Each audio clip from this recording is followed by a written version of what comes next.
তাকে পুলিশ হত্যা করে দেবে আমাদের পাড়ার মায়েরা যা খবর পাচ্ছে।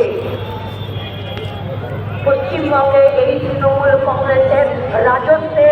আজকে যারা গণতান্ত্রিক আন্দোলনের কথা বলবে, এই পশ্চিমবঙ্গে তৃণমূল কংগ্রেস পরিচালিত এই প্রশাসনে এই রাজ্যে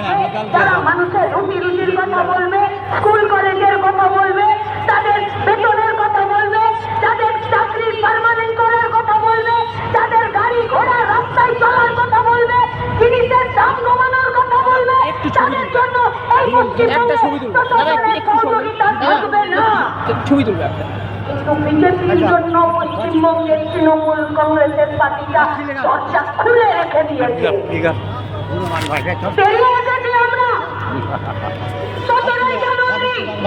গোটা রাজ্যের বুকে পাড়ায় পাড়ায় রাজ্যের প্রাক্তন মুখ্যমন্ত্রী আমাদের কথা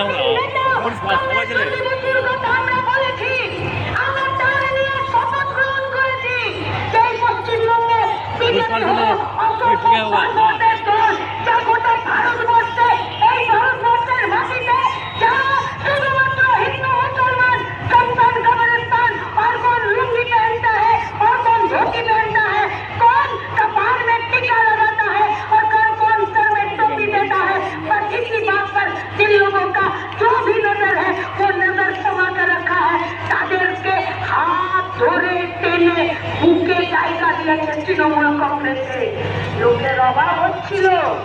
বললো আমি আমার শুভেন্দুকেই দিলাম, পশ্চিমবঙ্গে তো বিজেপির ভালো নেতা নেই, তাই শুভেন্দুকেই দিলাম বিজেপি করার জন্যে।